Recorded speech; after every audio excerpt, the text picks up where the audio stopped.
Hello दोस्तों, कैसे हो आप सब लोग। आप सभी का एक बार फिर से स्वागत है हमारे YouTube channel grow with us पर। दोस्तों, आज मैं लेकर आया हूं एक और नई इंटरेस्टिंग वीडियो जिसमें मैं आपको बताऊंगा कि डेफर्ड टैक्स एसेट्स और डेफर्ड टैक्स लायबिलिटी क्या होती है। दोस्तों, डेफर्ड टैक्स एसेट्स और डेफर्ड टैक्स लायबिलिटी हमारी बैलेंस शीट, हमारी फाइनेंशियल स्टेटमेंट में एक बहुत ही इंपॉर्टेंट रोल निभाती है। तो इसकी कैलकुलेशन किस तरीके से करते हैं, तो चलिए आज हम इसी वीडियो में सीखेंगे। और दोस्तों, इस डेफर्ड टैक्स एसेट्स और लायबिलिटी की कंप्यूटेशन किस तरीके से की जाती है और इसकी जर्नल एंट्रियाँ हमारी बुक्स में किस तरीके से होती है, मैं आपको सारी डिटेल वन बाय वन समझाऊंगा। तो चलिए अब वीडियो को स्टार्ट करते हैं। और दोस्तों, ऐसे ही इंटरेस्टिंग वीडियो देखने के लिए हमारे YouTube channel grow with us को सब्सक्राइब करें ताकि ऐसे इंटरेस्टिंग वीडियो की नोटिफिकेशन समय पर आप तक पहुंचती रहे। दोस्तों, डेफर्ड टैक्स एसेट्स और डेफर्ड टैक्स लायबिलिटी का बहुत ही इम्पोर्टेंट रोल होता है जब भी हम ईयर एंड में अपनी बुक्स को फाइनलाइज करते हैं या फिर हम अपनी क्लोजिंग स्टेटमेंट को प्रिपेयर करते हैं। इजी शब्दों में कहे तो जब भी बैलेंस शीट प्रिपेयर करते हैं, क्योंकि इसी डेफर्ड टैक्स के अकॉर्डिंग हमें पता चलता है कि हमको इससे कौन से एक्सपेंस जो हमें एज़ पर कंपनी एक्ट में किए हुए हैं और वो इनकम टैक्स एक्ट में डिसअलाउड है। यानी कि हमने एज़ पर इनकम टैक्स के कुछ ऐसे एक्सपेंसेस है जो इनकम टैक्स में डिसअलाउड है और वो हमने अपनी बुक्स में अलाउड कर रखे हैं, यानी कि बुक्स में वो हमने ले लिए हैं। तो अब हमको उन एक्सपेंसेस को ऐड बैक करना होता है। लेकिन अगर बुक्स का प्रॉफिट ऑफ टैक्स ज़्यादा बनता है एज़ पर इनकम टैक्स के अकॉर्डिंग, तब इस केस में हमारी डेफर्ड टैक्स लायबिलिटी जनरेट होती है।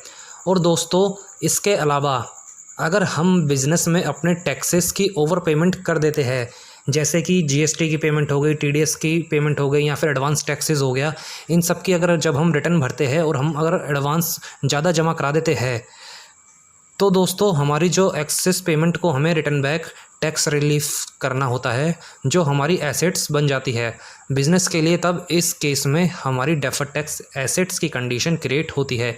दोस्तों, बहुत ही सिंपल है। अगर हमने ओवर पेमेंट कर दी है तो हमारी डेफर्ड टैक्स लायबिलिटी क्रिएट नहीं होगी, हमारी डेफर्ड टैक्स एसेट्स की कंडीशन क्रिएट होगी। और अगर हमने अपनी बुक्स में पेमेंट कम करी हुई है तो दोस्तों हमारी डेफर्ड टैक्स लायबिलिटी जनरेट हो जाती है। तो चलिए अब मैं आपको ये एक एग्जांपल के जरिए समझाता हूँ।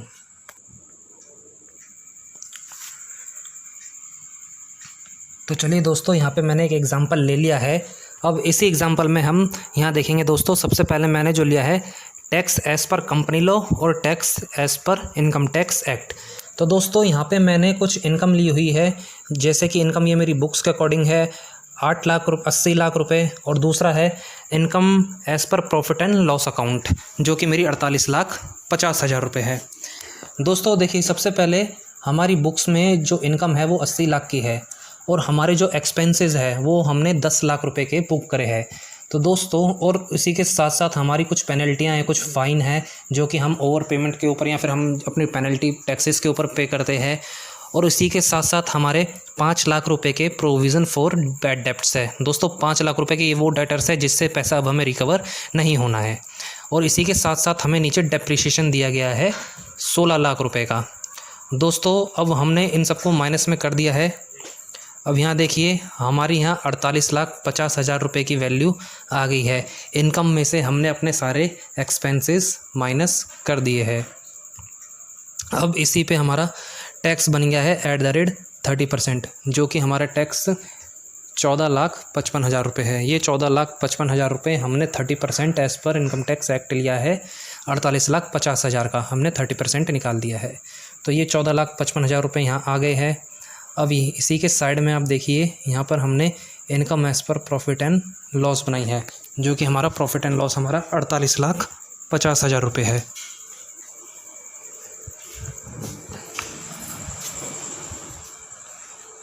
अब इसी 48,50,000 पे हमने कुछ ऐसे एक्सपेंसेस है जो डिसअलाउड होने थे, अब वो हमें ऐड बैक करने हैं। दोस्तों, वो एक्सपेंसेस जैसे कि एज़ पर हमने इन कंपनी लॉ में जो माइनस कर रखे हैं, अब वो हम एज़ पर इनकम टैक्स के अकॉर्डिंग उन्हें ऐड बैक करेंगे। सबसे पहले यहाँ देखिए दिया हुआ है जैसे कि पेनल्टी एंड फ़ाइन, ये हमारा 50,000 रुपये है। दोस्तों, as per income tax act में कोई भी पेनल्टी फ़ाइन हमारा माइनस नहीं होता है, तो हमने इसको यहाँ पे ऐड कर दिया है 50,000 रुपये से।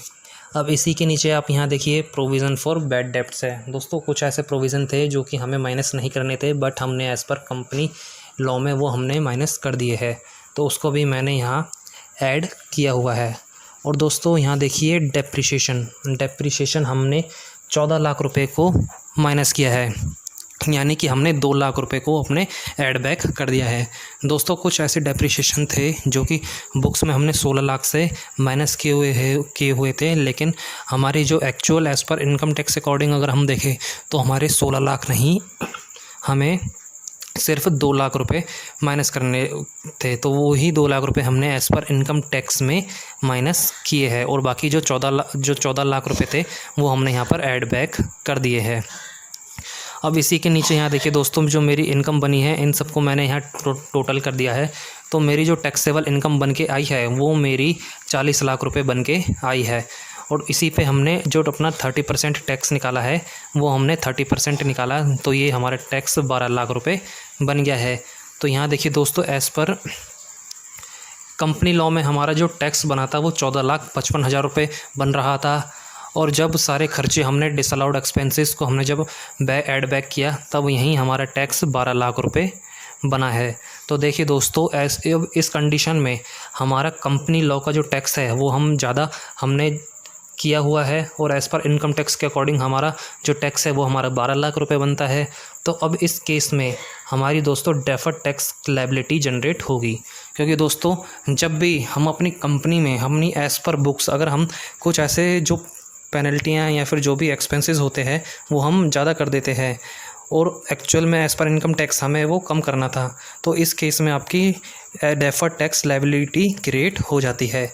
और अगर आप इनकम टैक्स के अकॉर्डिंग आपका टैक्स ज़्यादा बनता है और कंपनी लॉ के अकॉर्डिंग आपका टैक्स कम बनता है, तब इस केस में आपकी डेफर्ड टैक्स एसेट्स की लायबिलिटी की कंडीशन क्रिएट हो जाती है।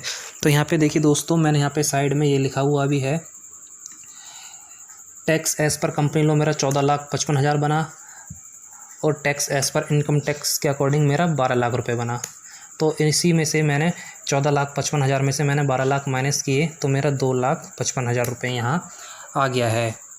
अब इसी 2,55,000 को अब हम इसकी अपनी बुक्स में जर्नल एंट्री कैसे करेंगे वो अब हम सीखते हैं।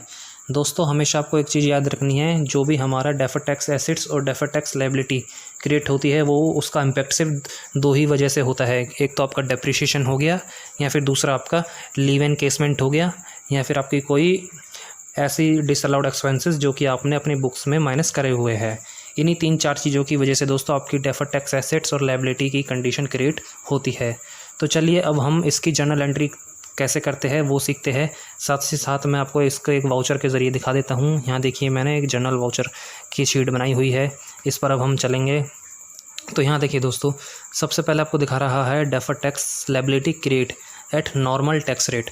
दोस्तों जो भी हमारा डिफरेंस निकल के आया था, जैसे कि मैं पुरानी शीट पे चलता हूँ, यहाँ मेरा डिफरेंस जो 2,55,000 रुपये निकल के आया था वो आपका डेफर्ड टैक्स लायबिलिटी की कंडीशन में क्रिएट हुआ था।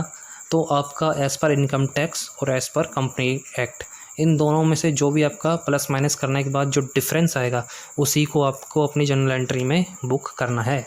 तो मेरे यहाँ पर डेफर्ड टैक्स लायबिलिटी क्रिएट होती है, तो जो कि मेरे को दोस्तों मेरी जो डेफर्ड टैक्स लायबिलिटी क्रिएट हुई है क्योंकि मैंने यहाँ टैक्स ज़्यादा जमा करा दिया है।